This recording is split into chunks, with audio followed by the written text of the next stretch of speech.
حضرت علامہ مفتی اشرف آصف جلالی صاحب زیدہ مجدہ کے تعلق سے جو سوال کیا کہ انہوں نے اپنی تقریر میں خاتون جنت حضرت سیدہ فاطمہ الزہرا رضی اللہ تعالی عنہا کے لیے لفظ خطا کا استعمال فرمایا، تو اس سلسلے میں سب سے پہلے انہوں نے جو الفاظ اپنی تقریر میں استعمال فرمائے ہیں میں اسے دہراتا ہوں، پھر اس کے بعد اس پر میں جو اس کا حکم ہے اسے عرض کرتا ہوں۔ انہوں نے فرمایا کہ اور خطا پر تھیں، جب مانگ رہی تھیں خطا پر تھیں، لیکن جب آگے سے حدیث آئی تو ان کی یہ شان ہے کہ جن کے جگر کا ٹکڑا ہے ان کی حدیث سن کے سر تسلیم خم کر لیا۔ یہ حضرت آصف جلالی صاحب کے جملے ہیں جو انہوں نے تشریحاً استعمال فرمائے ہیں۔ تو اس بات کا ذکر تو آپ نے بھی اپنی گفتگو میں کر لیا ہے کہ انبیاء کرام علیہم الصلاۃ والسلام اور فرشتوں کے علاوہ کوئی معصوم نہیں ہے، البتہ اہل بیت اطہار اور بہت سارے اکابرین امت اللہ تبارک و تعالیٰ نے انہیں معصوم تو نہیں بنایا لیکن خطا سے محفوظ ضرور ہیں، اور اللہ تعالیٰ نے ان کی حفاظت فرمائی ہے۔ یہ مسئلہ بھی مسلمہ ہے اہل سنت و جماعت کے نزدیک۔ اب حضرت سیدہ خاتون جنت فاطمہ الزہرا رضی اللہ تعالی عنہا باغ فدق سے اپنا حصہ مانگنے کے لیے امیر المؤمنین خلیفۃ المسلمین سیدنا صدیق اکبر رضی اللہ تعالی عنہ کی بارگاہ میں حاضر ہوئیں،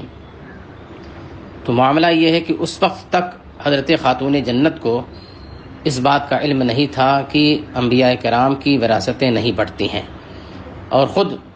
ان کے والد ماجد دونوں عالم کے مالک و مختار جناب محمد رسول اللہ صلی اللہ تعالی علیہ وسلم کا جو فرمان ہے کہ لا نورث ما ترکناہ صدقۃ، ہم جو کچھ چھوڑ جاتے ہیں وہ سب صدقہ ہے، انبیاء کرام کسی کو اپنے مال کا وارث نہیں بناتے ہیں۔ اس بات کا علم حضرت خاتون جنت رضی اللہ تعالی عنہا کو نہیں تھا، لیکن جب سیدنا صدیق اکبر رضی اللہ تعالی عنہ نے یہ حدیث انہیں سنائی تو انہوں نے اپنے مطالبے سے رجوع کر لیا۔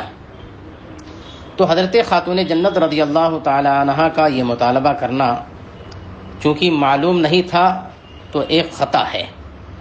اور ان کے لیے خطا کا لفظ استعمال کرنے میں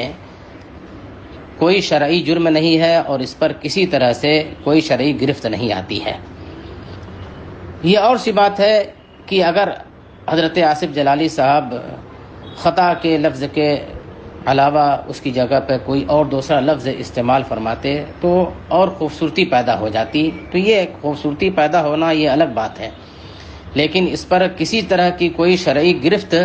الحمدللہ حضرت آصف جلالی صاحب قبلہ پر نہیں ہوتی ہے۔ اس لیے جو حضرات اس لفظ کو لے کر کے واویلا مچا رہے ہوں یا ان پر کوئی شرعی گرفت کر رہے ہوں یا کوئی اور پلاننگ کر رہے ہوں تو یہ سب چیزیں جو ہے عبث اور بیکار ہیں۔ حضرت آصف جلالی صاحب زیدہ مجدہ کے اوپر کسی طرح سے بھی کسی طرح کی کوئی جو ہے وہ شرعی گرفت نہیں آتی ہے۔ انہوں نے جو لفظ خطا استعمال کیا ہے تو اس میں کوئی حرج نہیں ہے۔ ارے خود آقا کریم صلی اللہ تعالی علیہ وسلم نے حضرت خاتون جنت کے لیے ارشاد فرمایا کہ اگر فاطمہ بنت محمد بھی چوری کرے تو اس کا ہاتھ کاٹا جائے گا۔ تو اس طرح سے چونکہ یہ معصوم نہیں ہے، تو جب معصوم نہیں ہے تو اگر خطا کا لفظ ان کے لیے کوئی استعمال کر دے تو ایسی صورت میں وہ شرعی مجرم نہیں کہا جائے گا۔ انہوں نے جو عین حکم شریعت ہے اور جو